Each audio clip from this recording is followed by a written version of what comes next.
Ngayon, another news ay as of April 15, 12 p.m., nadagdagan po ang pagsusoli ng mga barangay officials ng mga sumobrang salapi ng taong bayan. No? Ibig sabihin, katulad na naipaliwanag ko na sa inyo nung ilang gabi na sila po ay kung ilan ang inilista nila, yun ang binigay nating pera. 1,000 pesos per family. Mahirap, middle class, mayaman. Lahat ng pamilya sa lungsod ng Maynila. At nalulugod po ako, kanina po, katulad ng ipinangako ko sa inyo kagabi, ipopost namin yung mga barangay officials at barangay numbers na nagsoli ng kanilang sobrang nakuhang pera. Alright, magandang araw mga kaibigan, mga kalanswitchang, kumusta na kayo? Mayor Isko Moreno, mga kaibigan, umaksyon na naman, galing talaga. Tingnan mo yung mga kapitan niya mismo, ibinalik yung mga sobrang pera. Milyon pa ngang nakuha eh. Kasi ganun sila katapat kay Yorme Isko Moreno. Kasi sobrang tapat si Isko Moreno. Kaya sila tapat din. Kasi ganun naman, di ba? Kung ang leader mo ay magaling at may katapatan sa kanyang paglilingkod, ay syempre yung mga tauhan niya tapat din, di ba? Hindi katulad ng iba dyan, yung ibang mga mayor dyan hanggang ngayon, hindi pa rin nagpapakita, mayor ng Quezon City, asan ka na? Paramdam ka naman daw. Okay guys, panoorin natin to Galing talaga ng ating mayor na si Isko Moreno. Sa lahat ng subscribe sa amin, maraming salamat po sa mga hindi pa subscribe. Please subscribe to our channel para marami pa tayong magawa mga reaction videos at mga entertainment videos. Okay? Ito na, pasok! At nalulugod po ako, kanina po, katulad ng ipinangako ko sa inyo kagabi, ipopost namin yung mga barangay officials at barangay numbers na nagsoli ng kanilang sobrang nakuhang pera. Sa maraming dahilan po yan. No? Pero ang nakalulugod po dyan ay talaga pong ang katapatan ng barangay official ay talagang hindi kumasukat ngayong mga panahon na ito. Maraming salamat po sa inyo at patuloy natin pairalin ang puso o pagmamahal at malasakit sa ating mga nasasakit. Sa District 1, today may nagsoli na isa, sa District 2, 3, sa District 3, 9, sa District 4, 6, sa District 5, 8, sa District 6, 3, total of 30. At ang halaga po ng perang na isoli ay 1,811,000 pesos. Kahapon po, 100 mahigit, ay 100 barangay ang nagsoli at suma total na 17 million pesos. Ngayon, mga kababayan, yung mga nagsoli, karagdagan nagsoli, ipopost din po namin sa aming Facebook. Antabayanan po ninyo at kung nandoon ang inyong barangay. Yan po mga kababayan. So maraming salamat sa ating mga barangay official. Pangatlo mga kababayan sa ating report. No? Kanina tayo po ay nakipagpulong sa ating pong Secretary Galvez. Siya po ang itinalaga ni Pangulong Duterte na Chief Implementer sa COVID-19 crisis na kinakarap ng ating bansa. Nandyan din ang kamiting natin si Executive Secretary Medialdea at si President Vince Dizon ng BCDA at si MMDA Chairman Danilo Lim at MMDA GM Jojo Garcia at iba pang bahagi ng mga ahensya ng gobyerno, ang DILG, DILG at DOH, mga kakababayan. Pati na rin po si Secretary Mark Villar. At diniscuss po natin yung pagpaplano na ginawa. At ngayon po, natutuwa naman ako. Maraming salamat sa mga taga Blumentritt at nakinig kayo sa bagong panawagan ng lungsod sa pagkakabiyak-biyak o pagbibigay ng oras ng araw ng taga Maynila, sa oras ng taga Maynila na mamalengke at oras ng hindi taga Maynila na mamalengke, at yung mga wholesaler kung paano sila magdadala ng mga itlog at manok sa Blumentritt at paano naman hanguin ng mga wholesale buyer, sort of saying. So, maraming salamat po at sana patuloy kayong sumunod sa panawagan ng social distancing at huwag natin aabusuhin na gamitin yung ating quarantine pass. Ang quarantine pass po ay binigay ng inyong pamahalaan upang ito'y magamit para sa pambili, sa oras na kakailangan ninyo pambili ng mga gamot o mga pagkain. Pero sana po, kung ako naman sa inyo, ang payo ko, kung kaya nyong bilhin yung pang 2 araw para isang beses na lang kayo lalakad, isang beses na lang kayo babiyahe, mas mabuti po. Kung kaya nyong bumili ng pang 3 araw, mas maganda po. Kasi po, hindi lang po maganda yon para nakatitipid na kayo sa pagkilos o pagod, nakatutulong pa kayo sa plano ng gobyerno na pababain ang pagkakahawa-hawa kung saan dapat hindi tayo nagkikita-kita. May distansya kung magkita man tayo. Ayan po mga kababayan. At kanina, umaga, katulad ng inaprubahan ko kagabi na lahat ng mga naiwan, ibig sabihin, hindi po nailista sa unang batch. No? At dininig ko po ang inyong panawagan na kung po pwede ay mabigyan na kayo ng konting ayuda ng pamahalaan. At yun po'y inaprubahan ng inyong lingkod kagabi. At kaninang umaga po ay kinuha na po ng inyong mga barangay chairman. No? Andyan po sila. Sa nakikita po ninyo sa litrato sa bandang kaliwa ng inyong screen. No? Makikita po ninyo na binigay po namin yung mga karagdagang lista ng mga kababayan natin sa lungsod. Pipilitin nating akapin at magiging masinop tayo sa paggastos ng salapi ng taong bayan. Yang kanina po ang ating pong na-deliver about 19 million. More than 19 million pesos para sa more than 19,000 families na hindi pa nabigyan sa lungsod ng Maynila. Muli, maraming salamat sa mga barangay. Alam ko pong matrabaho ito, pero kailangan nun natin talaga ay pairal ang pagmamalasakit sa ating mga nasasakupan. Kaya po, yung ating City Amelioration Crisis Assistance Fund ay being utilized properly.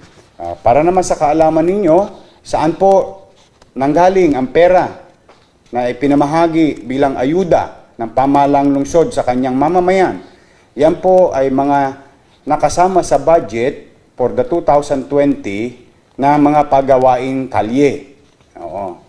At tayo po ay talagang hindi ko alam kung paano tutugon sa pangangailangan ng tao, sa hirap na dinadanas ng tao.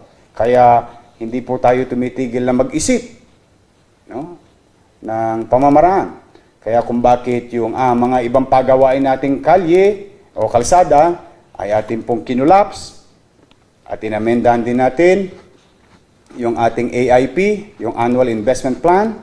At pagkatapos, ipinakiusap ko kay Vice Mayor Hani Lacuna, kay Majority Floor Leader Joel Chua at mga konsihal na amendahan yung proposed budget at i-convert yung pampagawa ng kalye sa pagbibigay ng ayuda sa ating mga kababayan sa lungsod, sa lahat ng pamilyang nasa lungsod ng Maynila. At yan po ay umabot na 591,500,000, 1,000 per family. So, mga kababayan, sa awa naman ng Diyos, talaga po nagpasobra tayo ng kaunti at halos humigit kumulang 580,000 families na po ang nabigyan ng pamahalang lungsod ng Maynila.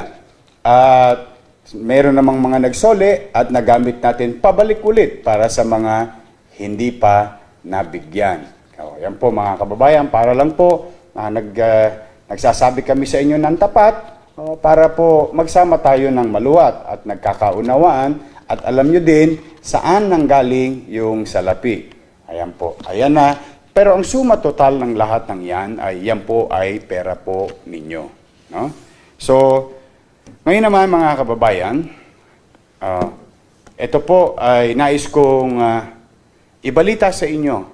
Pero, lilinawin kong maigi para po wala pong tinatawag na false hope o ang tawag dun sawing pag-asa. Kasi gusto ko lamang tayo nagkakatapatan. Okay. Mga kababayan, ngayong gabi, no?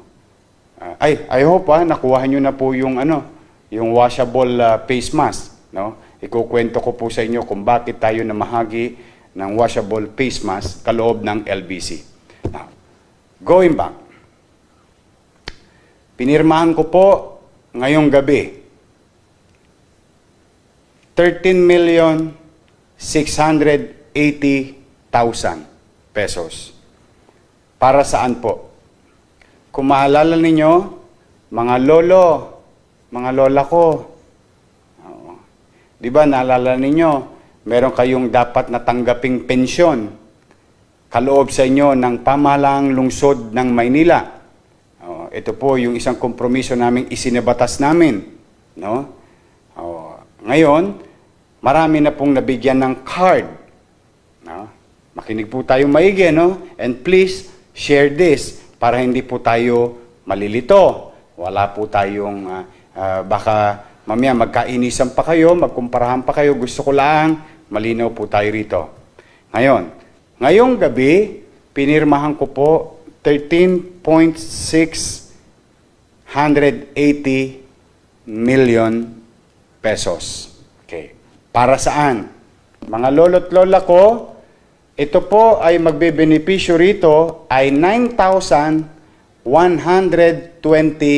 senior citizen na may Paymaya card na. No? Ulitin ko po, no? Nay, tay, lolo, lola, magandang gabi ha. I hope gising pa kayo. Kung yung mga apo nyo nanonood ngayon, ipaalam nyo to kay lola't lola nyo. Okay. Naalala nyo po na mahagi tayo ng card. At sa kasagsagan ng pamimigay natin ng card, no, ay nakaabot na po tayo ng 9,120. Okay. Unang tanong, Mayor, bakit po 9,120 lang? Humigit kumulang 100,000 ang senior citizen. Tama. Una po, habang namimigay tayo ng card noong Enero, Pebrero, at biglang pumasok ang Marso at nagkaroon ng quarantine, natigil po ang pamimigay ng Paymaya Senior Citizen ID card na at the same time ay cash card. So, ibig sabihin, yung card na yon, ito po ayun, meron po akong sample. Sakto. Ulitin ko, ayan para po malinaw, may pasensya na kayo. Talagang inuulit ko, hinihimay ko, ito pong card ninyo, mga lolo't lola, ayan mga lolo't lola, ito pong card ninyo, kung kayo ay may hawak na nito, no? Kung may hawak na po kayo nito, mga lolo't lola ko, 9,120. Okay. Sa Biyernes, okay mga lolo't lola, bukas, lalabas ang cheque, ide-debit sa lahat ng card ninyo. Sa Biyernes, check nyo po. Kayo ay magkakarloob ng 1,500 pesos. Okay. Ulitin ko. Mayor, bakit 9,120? No? Kasi hindi pa nabibigyan yung iba. Mayor, paano naman kaming wala pang card? pasensya na muna. Pagka natapos tong ating quarantine,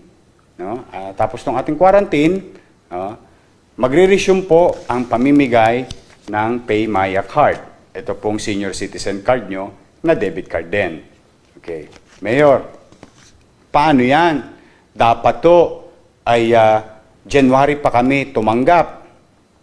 Opo, wag ko kayo mag-alala. Kung kailan nyo po natanggap yung card, bibilangin nyo lang yung buwan simula Enero at kung kailan nyo natanggap ito. Ganun po magiging laman ng inyong card. Mayor, bakit 1.5 ang matatanggap ng 9,120 na mga lolo't lola natin?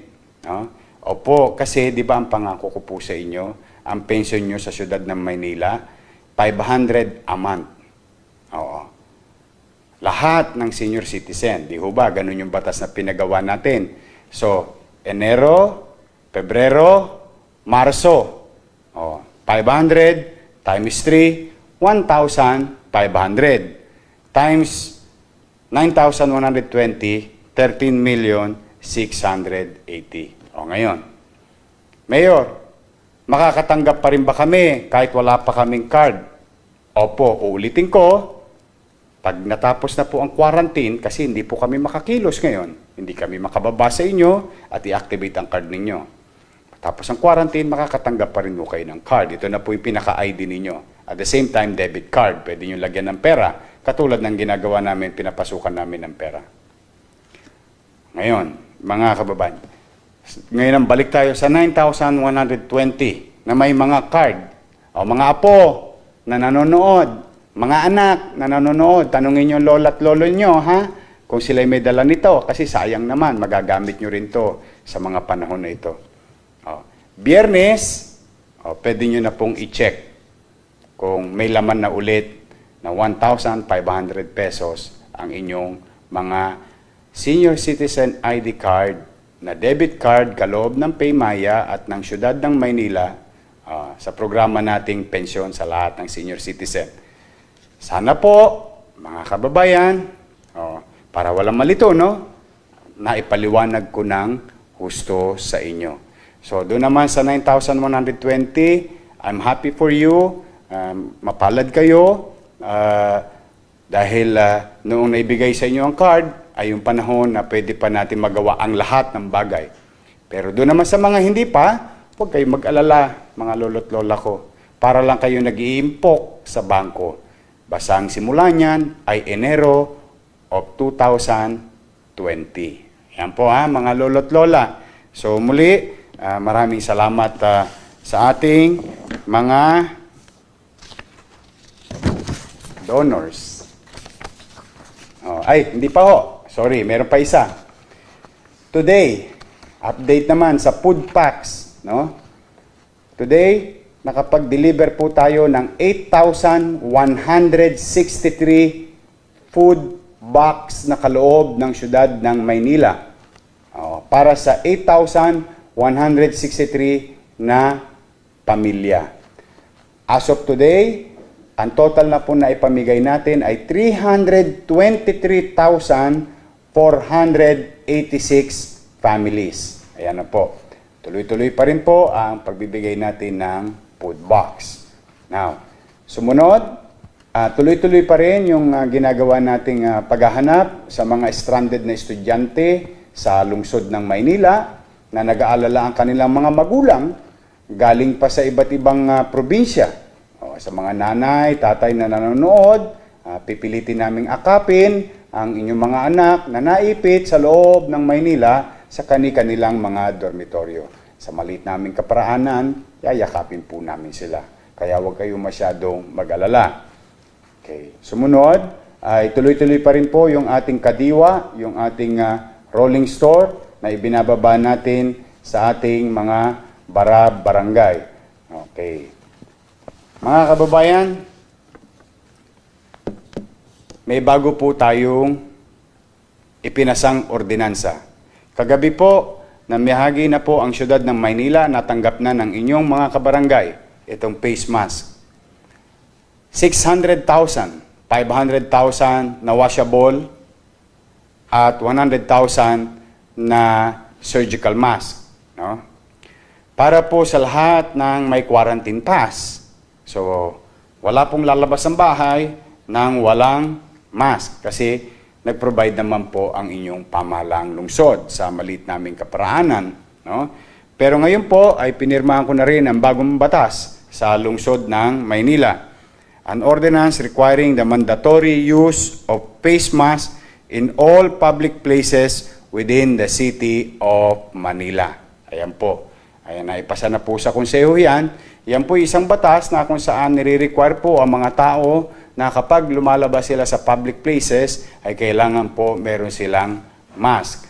Marami pong uri ng mask. Pwede po yung ginawa ninyo, pwede naman yung binigay ng syudad na washable o surgical mask. Basta po lalabas tayo para maiwasan at mapaliit natin ang probability na magkandahawa-hawa tayo habang tayo ay ginagamit natin ng quarantine pass upang bumili ng mga kakailanganin natin sa loob ng bahay.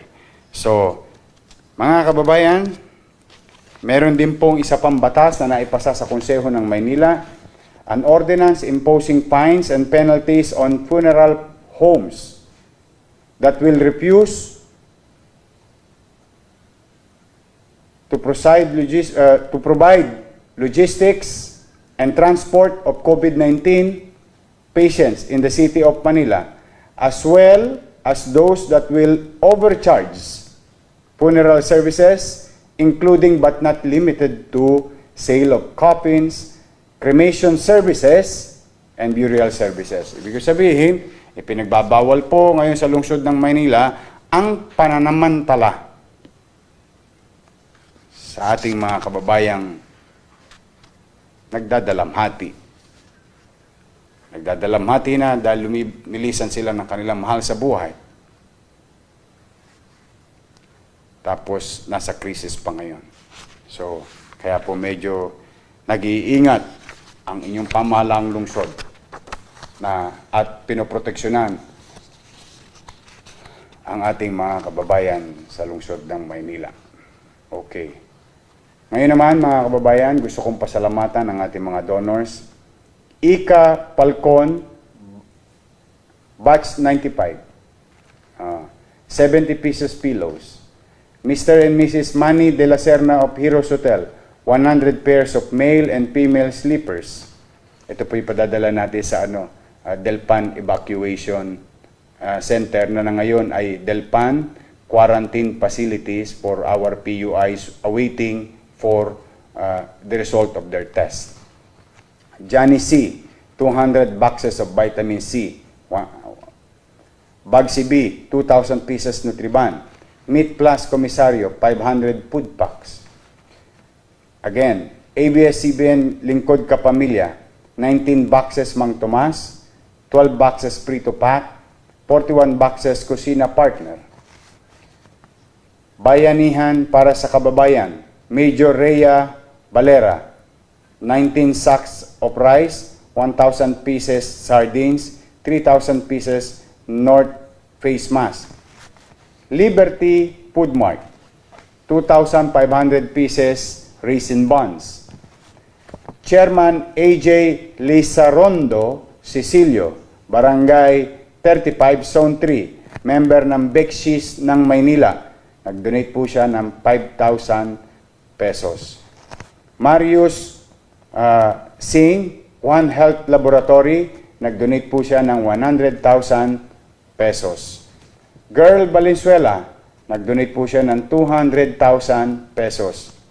Si Kuya Daniel Rason at ni Brother Eli Soriano ng Dating Daan, nagbigay po sila ng 1 million pesos sa lungsod ng Maynila. Sa ating Kuya Daniel Rason at kay Brother Eli Soriano ng Dating Daan, maraming salamat po sa inyo at sa inyong mga kasamahan. Maraming salamat sa ipinagkaloob ninyong 1 milyong piso sa lungsod ng Maynila. Yan po mga kababayan, ang ating pong update ngayong araw na ito. Sana po ay naliwanagan tayo sa mga ibang guidelines na ating binibigay. Muli mga kababayan, ako po'y hindi magsasawa, paulit-ulit, gabi-gabi, umaga, tanghali, magpaalala sa inyo. Ang COVID-19 virus ay walang gamot, walang vaccine. At kahit na mga matatayog na bansa, Estados Unidos, Europa at ibang kapitbahay natin sa Asia, tiklop, dapa. Bagamat marami silang pera, salapi, kakayanan, at mga siyentipiko. Pero magpasanggang ngayon, wala pa akong gamot.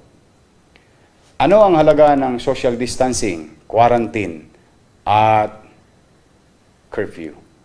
Ito ba ay makakagamot kay COVID-19, sa virus na COVID-19? Ang sagot, hindi. Ito ba ay makakatulong para wag lumaganap ang virus na COVID-19? Ang sagot po, malaking oo. Yun lang ang tanging sikreto ngayon. Ito mga salapi, tulong pagkain, ayuda, pansamantala lang po yan. Yan po ay maliit naming kaparanan upang maibsan man lamang ang inyong mga diraranas na kahirapan ngayong mga panahon na ito. Economic, emotion, and psychological difficulties nowadays.